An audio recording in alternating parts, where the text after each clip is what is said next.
Okay, so our next question is from Tamika, and Tamika writes, after the crisis is over and things get back to normal, what would be the best approach?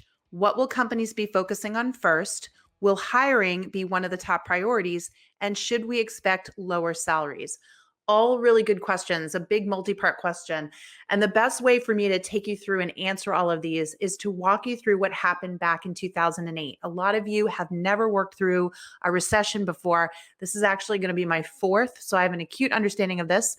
Also, coming from the staffing and recruiting industry, I can walk you through the cycles and the indicators that are going to tell us where we are in the process. So, let's go through that together. And then, when I'm done explaining that, I'm going to tell you exactly what you can control and what you should be doing right now to best prepare yourself, right? Because some of these things are completely out of our control, but there are a few things we can do. And I want you to be able to do those things now so that you're totally prepared.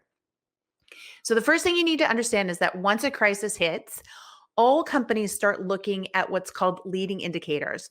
This is a set of data points, and every company defines those data points and tracks those data points as a way to figure out whether or not they're profitable and on track.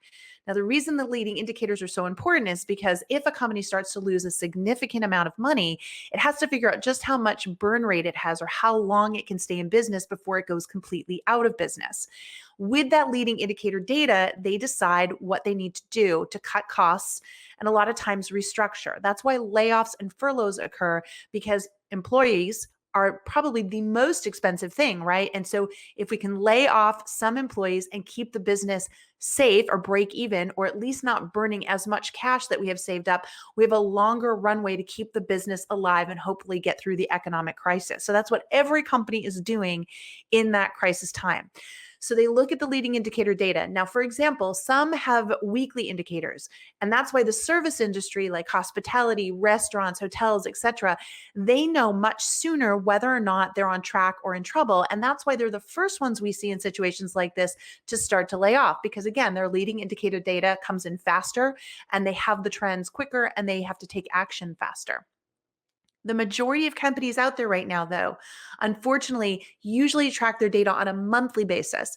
So they have to wait 30 days. And then at the end of the month, they get that data probably first or second week of the next month. They analyze it and then they make their decisions from there.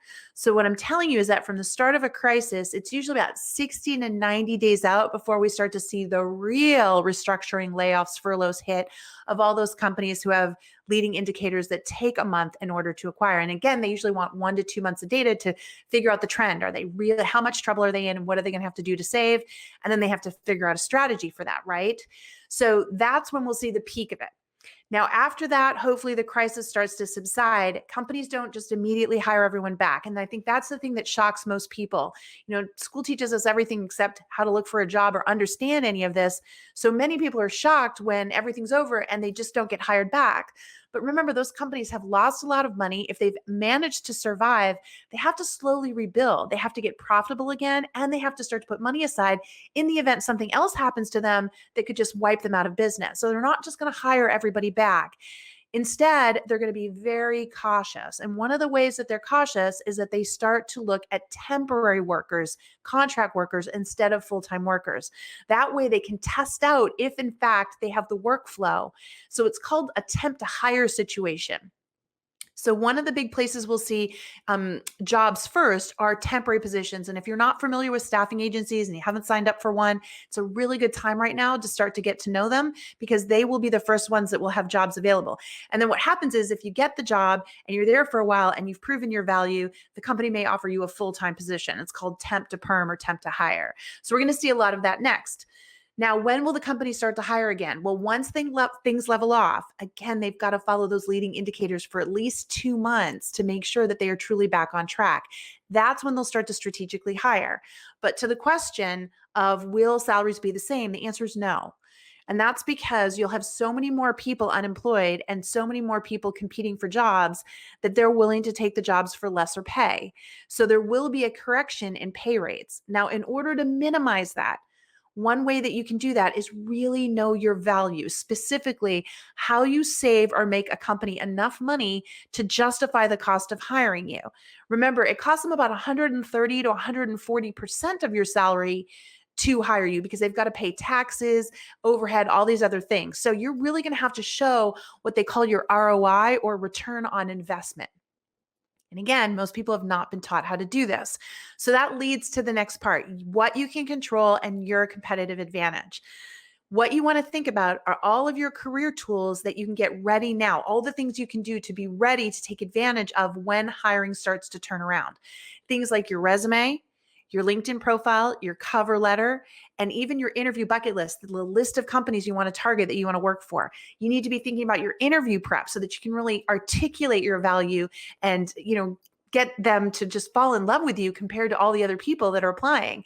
And of course, your networking strategy. Your network is your net worth these days. When that many people are competing for jobs, a lot of times it becomes who knows who. So these are all the things you absolutely can control right now and build up in your skill sets. And I'm not talking 8 hours a day. I'm talking about 15, 20, 30 minutes a day, really learning and growing your skill set so that you're ready to take advantage of things when they turn around.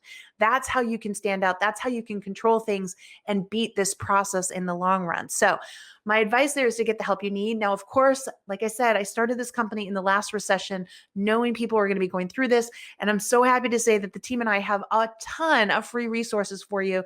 It's over at workitdaily.com/resources. That page has got all sorts of PDFs you can download, video tutorials that you can watch, trainings, all sorts of things to help you with these various aspects. So wherever you are deficient or not strong enough, now is the chance to dial in on that and upskill yourself, because folks, nobody's going to do it for you. And again, when the crisis is over, as I've said, it's about 6 months through the cycle, then you're going to have to compete for those jobs.